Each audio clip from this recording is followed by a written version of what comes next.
Natumaini hujambo na umzima wa afya njema. Kama ilivyo ada, muda na wakati kama huu tunakutana katika kipindi cha Miale ya Afya, kipindi kinachoangazia masuala mbalimbali yanayohusiana na afya ya jamii. Mwenyeji wako naitwa Agnes Mbapu. Karibu fuatane nami kufahamu mengi kuhusiana na afya ya jamii. Leo hii Miale ya Afya tunaangazia siku ya mfamasia duniani. Tunaenda kuifahamu nafasi ya mfamasia katika jamii, lakini pia tutaweza kufahamu nafasi ya mfamasia akiwa hospitali. Kuyafahamu haya nimemwalika mfamasia mkuu wa serikali Daudi Msasi. Karibu sana katika Miale ya Afya. Asante Agnes. Lakini pia nimemwalika rais wa chama cha wafamasia nchini, anaitwa Fadhili Hezekia. Asante sana. Karibu sana. Asante. Karibuni katika Miale ya Afya. Kabla hatujaenda mbali, tumfahamu sasa kwanza huyu mfamasia ni nani? Okay, asante. Mfamasia, mtu anaitwa mfamasia. Agnes, naomba nieleze mtu anaitwa mfamasia. Ni mtaalamu kwanza ambaye amesoma masuala yanayohusiana na dawa, na elimu yake inaanzia miaka 4, anapata intern mwaka 1, anasajiliwa na baraza. Baada ya kufaulu mtihani wa baraza wa maadili ndio anaitwa mfamasia, na akishasajiliwa sasa kama mfamasia anatambulika kama mtaalamu wa dawa. Mfamasia mtaalamu wa dawa. Kwa hiyo yeye huyu anasaidiana na daktari. Kwenye eneo la utoaji wa huduma ndipo namkuta sasa mfamasia anafanya, kwa sababu kwenye utoaji wa huduma za afya kuna taaluma nyingi ambazo zinafanya kazi kuhakikisha kwamba huduma zinapatikana. Kwa hiyo kuna madaktari ambao wanafanya kazi ya kutambua kwa ajili ya kusaidia utambuzi, kumhoji mgonjwa na kujua nini anaumwa. Lakini kuna wauguzi ambao nao wana kazi yao, nafikiri watapata nafasi, lakini wana kazi ya kuhakikisha sasa kutoa ile management services ya mgonjwa inavyokuwa. Lakini mfamasia yeye sasa anaingia kwenye eneo la dawa, kwamba okay, tumeshatambua huyu mgonjwa anaumwa malaria, anatakiwa apewe dawa ya aina gani, hiyo dawa imetengenezwaje, inazalishwaje, inarelate vipi na mwili wa binadamu. Hizo ni kazi za mfamasia.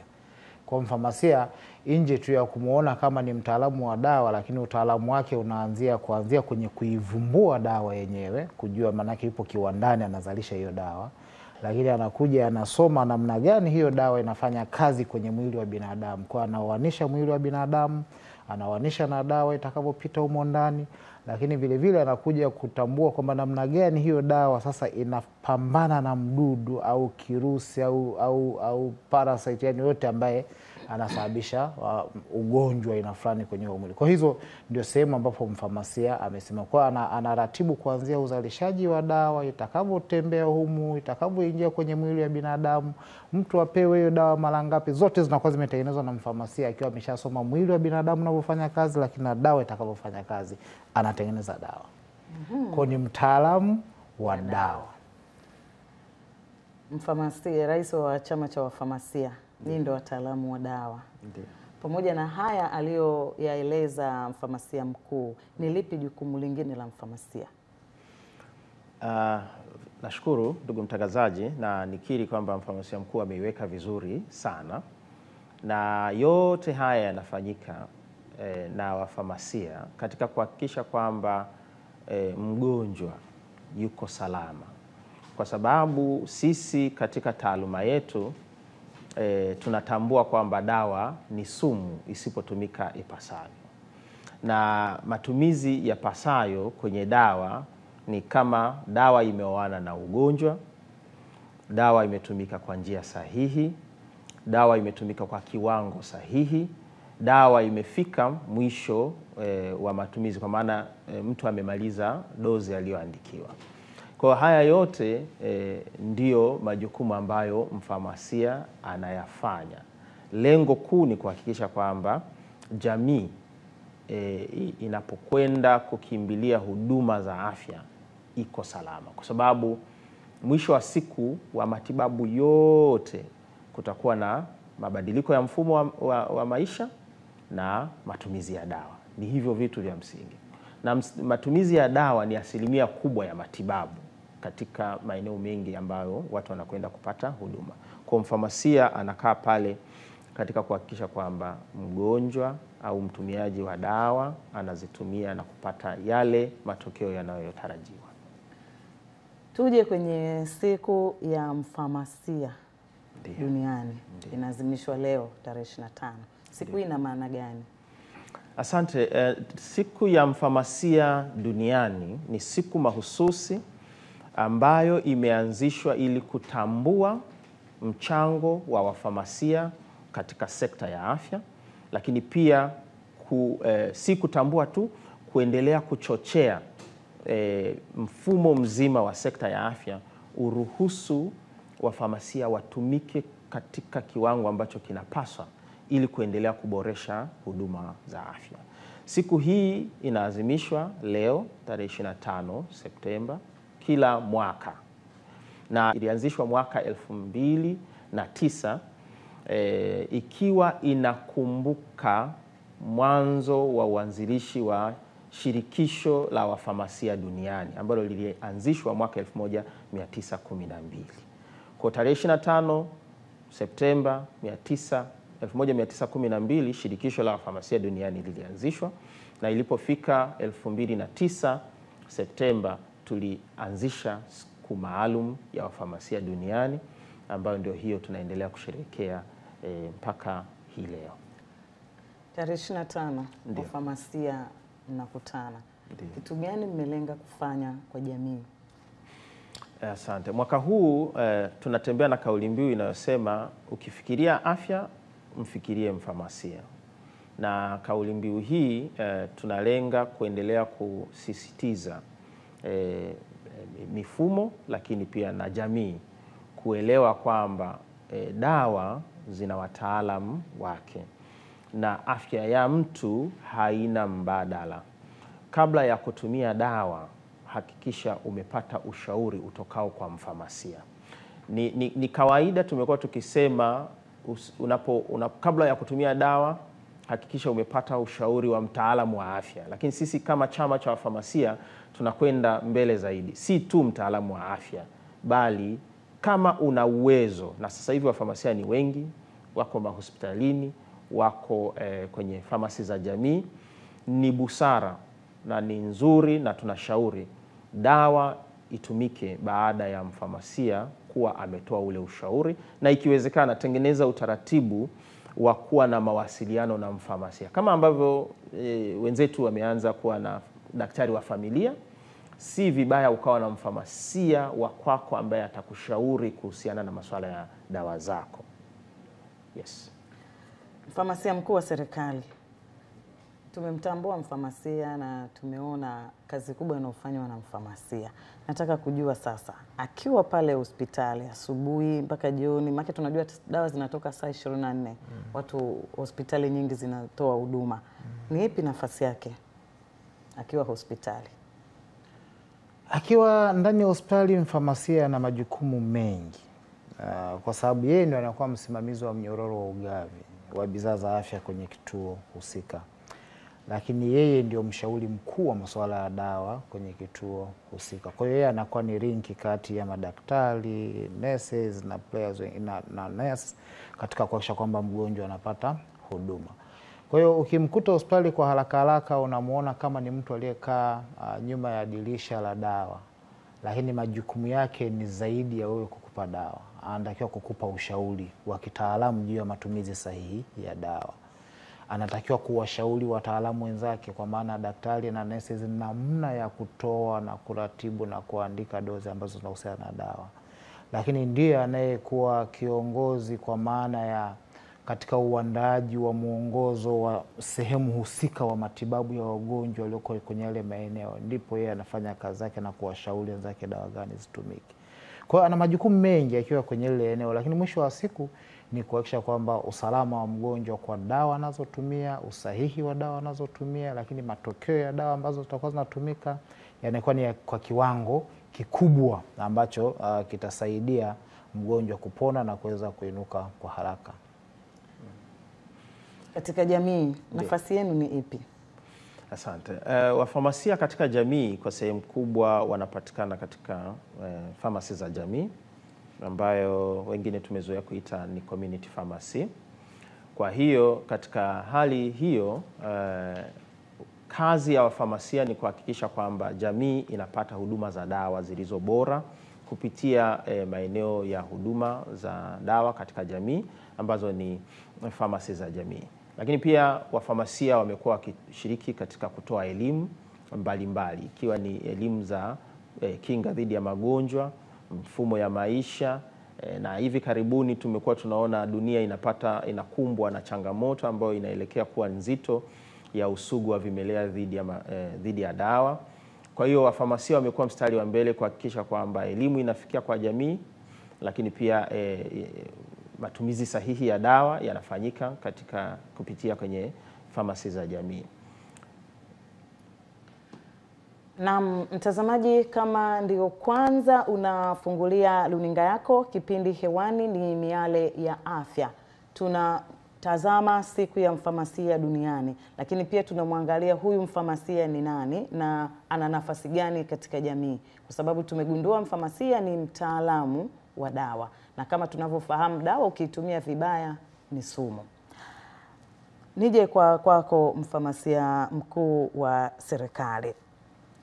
Sheria zinasemaje kwa mtu ambaye anauza dawa bila kibali? Kwa sababu tunajua huyu mfamasia lazima asome miaka 4, aende intern takriban miaka 5 anakuwa kwenye hii field. Lakini tunashuhudia katika baadhi ya duka za dawa kuna mtu yuko pale anauza dawa hana sifa yoyote. Sheria zinasemaje? Asante dada Agnes. Sheria ziko wazi, zinatoa nafasi kwa watu ambao ni wana utaalamu wa dawa, kwa sababu labda nitakiwa niweke vizuri, kuna siku ya mfamasia ambaye anaitwa ni mfamasia, lakini kuna tunaita Farmtech, mteknolojia dawa ni kundi jingine ambalo nalo linakuwa linaazimisha lina siku yao, lakini vile vile tuna mteknolojia dawa msaidizi. Kwa hiyo tuna kada 3 ambazo zote zinahusika na masuala ya utoaji wa dawa kwa wagonjwa. Kwa hizi zinatambulika kisheria. Kwa hiyo ikitokea mfamasia ambaye ndio amekasimishwa huduma ya dawa kwenye eneo fulani hayupo, basi mtu ambaye atamsaidia atakuwa ni mteknolojia dawa msaidizi au mteknolojia dawa ambaye yupo kwenye hilo eneo. Na kuna wakati mwingine ambapo tulikosa kabisa wafamasia. Nafikiri tunafahamu tulianzisha program ya ADO kwa ajili ya kuhakikisha tunalinda afya za Watanzania. Tukawa tunatoa mafunzo kwa hiyo kada ambayo walikuwa wanasoma kwa muda wa miezi 2 kwa ajili ya kusaidia kutoa dawa maalum ambazo tumeziainisha hazina madhara makubwa kwenye maeneo yote, ndio hayo maduka ya dawa muhimu na maeneo mengine. Lengo ni kusogeza huduma karibu na wananchi, ambayo ndio lengo kubwa la serikali, kuhakikisha kwamba wananchi wanapata huduma. Kwa hiyo tulitrain hao, tuliwafunza, wakawa wanaendelea kutoa dawa. Nje ya kundi hilo, tukikukuta unatoa dawa, sheria ziko wazi, utakamatwa, kwa sababu ulipo baraza la pharmacy ambalo linaratibu, lina sheria, lina kanuni, na kuna kanuni kwa ajili ya utoaji dawa kwenye haya maduka. Kwa hiyo imekuwa zikifuatiliwa pale ambapo tunabaini na kuona kwamba anayetoa dawa, tumefanya yako mengi, makosa yako mengi. Anayetoa dawa ni mtu ambaye hajawahi kusomea, sio mtaalamu wa dawa, hayupo kwenye kategori yote, tumekuwa tukifunga maduka husika kwa kutumia kanuni ambazo zipo, lakini tukiwachukulia hatua wamiliki na wale ambao tunawakuta kwenye haya maeneo. Kwa hiyo sheria ziko wazi kwenye hilo eneo. Kama una takwimu, takriban maduka mangapi mmeshafanya hivyo? 2023 kulikuwa kuna maduka, tulienda nyanda za juu kusini, kuna maduka yaliyokaguliwa, zaidi ya maduka 207 yalifungwa.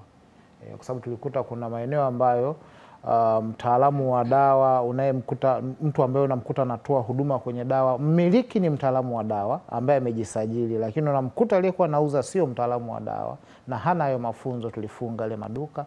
Na maeneo mengine ambayo nakuta moja kwa moja mtu amefungua tu kama ameona kama ni eneo tu la kawaida tu la biashara, kwa hiyo tumeyafunga. Kwa hiyo tunafanya hilo zoezi, tunafanya ukaguzi kupitia baraza la pharmacy, na bahati nzuri mimi ni mjumbe wa baraza. Kwa hiyo tunafanya ukaguzi, tunapata ripoti na tunafunga maduka kwa staili hiyo. Rais wa chama cha wafamasia nchini, ni kitu gani jamii inatakiwa kufanya au mtu anatakiwa kufanya ili anapotumia ile dawa awe ameitumia kwa usahihi na iweze kumsaidia? Anatakiwa kuzingatia vitu gani? Asante dada Agnes. La kwanza kabisa ni kusema kwamba si kila dalili zinazoelekea kudhoofisha mwili ni ugonjwa unaohitaji dawa. Kwa hiyo ili kujiridhisha kwamba dalili hizi ni za ugonjwa, ni lazima kuwa na vipimo vya maabara. Kwa hiyo tunashauri hasa wanajamii ya Watanzania, kabla ya kutumia dawa ni kujiridhisha kwa kupitia vipimo vya maabara ili kuweza kupata dawa sahihi kwa tatizo ambalo mtu analo. Lakini lingine ni kwamba dawa aliyoandikiwa mtu mmoja, hata kama wana ugonjwa unaofanana, haipaswi kwenda kutumika kwa mtu mwingine. Dawa ni ya mtu mmoja na anapaswa kuimaliza kama ni ya kumaliza, au ikiisha kwa maana ya dozi ili aliyoandikiwa, zilizobaki sio za kugawa kwa mtu mwingine. Na dawa zote za cheti, hata kama ni ugonjwa sugu, inafikia sehemu mtu anaamini anaufahamu ugonjwa wake vizuri, tunashauri angalau kila baada ya mwezi kurudi kufanya uchunguzi tena, kujua maendeleo yake, na ndipo aweze kuandikiwa. Hata kama ataandikiwa dawa ile ile mwaka mzima, kiwango kile kile, asichukue jukumu la kudhani kwamba anaweza akaenda akaitafuta popote bila kuwa na vipimo. Inaweza ikaleta athari zaidi badala ya kumpa matokeo mazuri. Kwa dawa ambazo sio za cheti, tunashauri ushauri wa wataalamu wa pharmacy, wanaweza wakafaa kwa maana ya katika ngazi ya kwenye community pharmacy au kwenye maduka ya dawa muhimu, zile ambazo zinaruhusiwa kule. Kwa zile ambazo sio za cheti, anaweza akafika akapewa ushauri, akashauriwa dawa ya kutumia na akaelekezwa namna gani ya kutumia. Nibaki hapo hapo. Dawa ambazo sio za cheti ni zipi? Asante. Dawa ambazo sio za cheti ni dawa zile ambazo hazina madhara makubwa, kwa maana ya zikitumika, kwa maana mara nyingi ni dawa hizi za maumivu, za kutuliza maumivu, lakini ni dawa hizi za kuchua, kwa maana labda mtu kaumia kidogo. Dawa kama hizi za kimsingi dawa za minyoo zinaweza zikatolewa kama dawa za bila cheti. Ni dawa ambazo ni za kutuliza changamoto kwa wakati huo, wakati tunazidi kuangalia, je, hii iliyomleta huyu mtu hapa ina mahusiano na ugonjwa au ni mwili tu ulikuwa una changamoto nyingine. Kwa hiyo baada ya kugundua kwamba labda ni minyoo tu, mtu anaweza akatumia hizo dawa, au ni maumivu ya kawaida, amejigonga, ameumia, amepata maumivu ya msuri, ana maumivu ya kichwa kwa sababu pia ya mfumo wa maisha, hajatumia maji vizuri, hajala vizuri, unaweza kapewa dawa kwa kutuliza, afu akaambiwa afuate utaratibu mzuri wa maisha.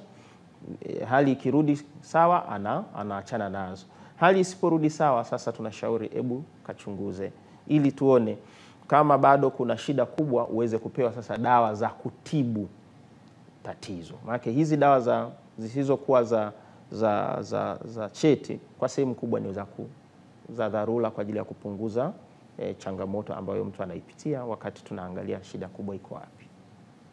Asante. Mfamasia mkuu, tunashuhudia kuna swala zima la matumizi holela ya dawa. Tunaposema matumizi holela ya dawa tunamaanisha nini? Asante Agnes. Tunaposema matumizi holela ya dawa tunamaanisha ni utumiaji wa dawa usiozingatia ushauri wa kitaalamu, ndio lugha nyepesi.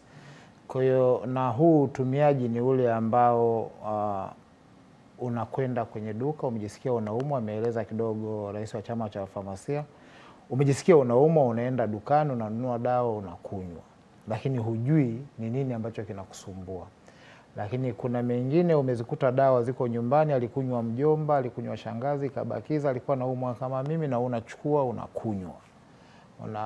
alafu kuna mengine unapewa dawa, unaambiwa umalize dozi, haumalizi, unaishia katikati huko vizuri, unasema basi nimeshapona, naondoka, naacha hiyo dawa. Hayo yote ni matumizi holela ya dawa.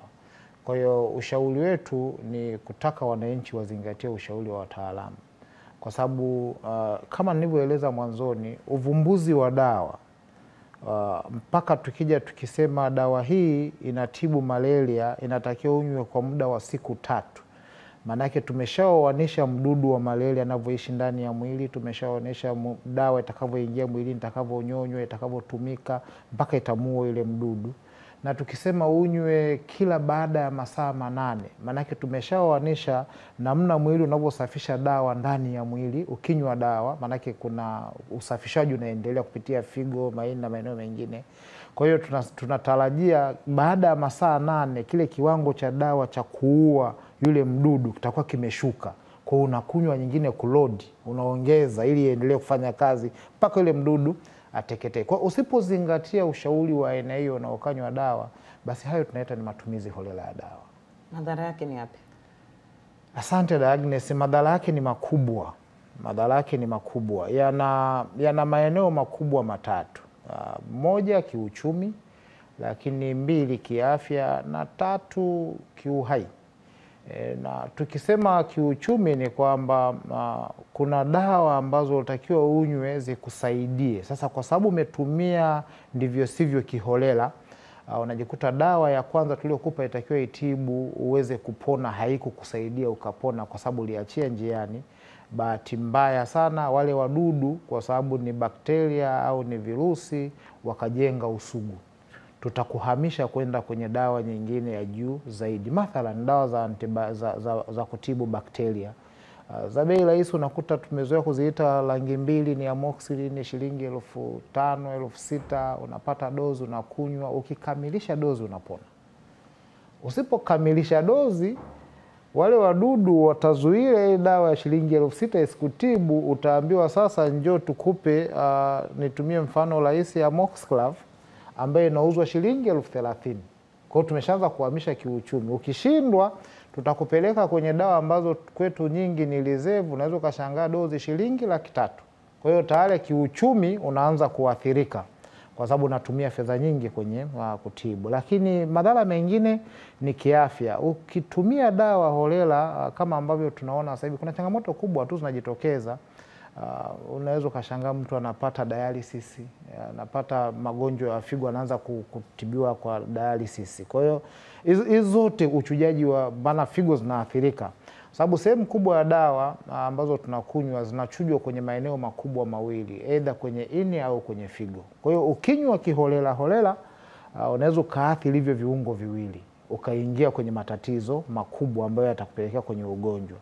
Lakini vile vile kuna wapo waliotumia dawa, nafikiri mmeshuhudia, tumekuwa tuna kesi Arusha, mtu amechoma dawa ndivyo sivyo, ana paralyze mwili mzima upande, unaweza ukaparalyze, au mkono ukakauka kabisa, au tukaanza kukata vidole kwa sababu vimeshaathirika, alitumia dawa ndivyo sivyo. Na kwa hiyo kuna ulemavu unazaliwa kwenye hilo eneo kwa matumizi holela. Lakini na baya zaidi ni kifo. Wapo ambao wamekunywa dawa kiholela, hakutakiwa kuzinywa, amechanganya dawa, itakiwa hiyo. Kuna mtu umeambia bwana, sasa wewe umekunywa labda pombe, ukutakiwa kunywa dawa hizi, ukaamua kunywa pasipo ushauri wa daktari, unaondoka, unafariki. Kwa hiyo kuna madhara ya aina hiyo kwenye hayo maeneo. Ndio maana tunasisitiza sana kwamba wananchi wakitaka kutumia dawa wapate ushauri wa wataalamu. Nyinyi ndio wafamasia, ndio mnaotekeleza hili. Ndio. Kule kwenye yale maduka, kule hospitali, mnadhibiti vipi matumizi holela ya dawa kwa kifupi? Asante. Kwanza kabisa tunasisitiza matumizi ya vyeti kwa dawa ambazo ni za cheti. Tunasisitiza kuiona huduma ya pharmacy si kama biashara, kwamba mtu anakuja kununua na aondoka. Unamruhusu kuondoka bila kupata maelezo. Hata kama akisisitiza kwamba nimetumia hii dawa kwa miaka 10, bado ni jukumu la mfamasia kuhakikisha kwamba anajiridhisha taarifa alionayo huyo anayesema ametumia kwa miaka 10 ni sahihi kwa sasa hivi, kwa sababu elimu, sayansi zinabadilika siku hadi siku. yumkini anatumia taarifa ya miaka 5 iliyopita na sasa kuna taarifa mpya. Lakini pili, tatu, ukaguzi kama alivyosema mfamasia mkuu wa serikali unafanyika pale ambapo mwanataaluma anabainika kufanya jambo ambalo linapelekea matumizi holela ya dawa, huwa wanafikishwa kwenye kamati ya nidhamu ya Baraza la Famasi na kuchukuliwa hatua. Nikushukuru sana mfamasia mkuu wa serikali Daudi Msasi kwa kushiriki nami katika kipindi cha Miale ya Afya. Asante sana. Nakushukuru Fadhili Ezekia, rais wa chama cha wafamasia nchini, kwa kushiriki nami katika kipindi cha Miale ya Afya. Asante sana. Naam, mtazamaji, bila shaka umefahamu mengi kuhusiana na swala zima la mfamasia, lakini pia tumeangalia matumizi holela ya dawa, na kwa undani zaidi kuhusiana na mada hii basi tutaendelea kukuletea katika kipindi chetu cha Miale ya Afya. Dawa ni sumu, japo dawa inaenda kukutibu ugonjwa mbalimbali, ila usipoitumia vizuri katika mwili wako itasababisha sumu, itakupa madhara, lakini pia inaweza kuathiri uchumi wako. Siku ya mfamasia duniani tarehe 25 mwezi wa 9 kila mwaka inaadhimishwa. Mwaka huu ina kauli mbiu inayosema ukifikiria afya mfikirie mfamasia. Kwa niaba ya wote waliofanikisha kipindi hiki, mimi ni Agnes Mbapu. Tukutane tena wakati mwingine, muda na wakati kama wa leo. Afya yako mtaji wako, afya yangu kipaumbele changu. Asante.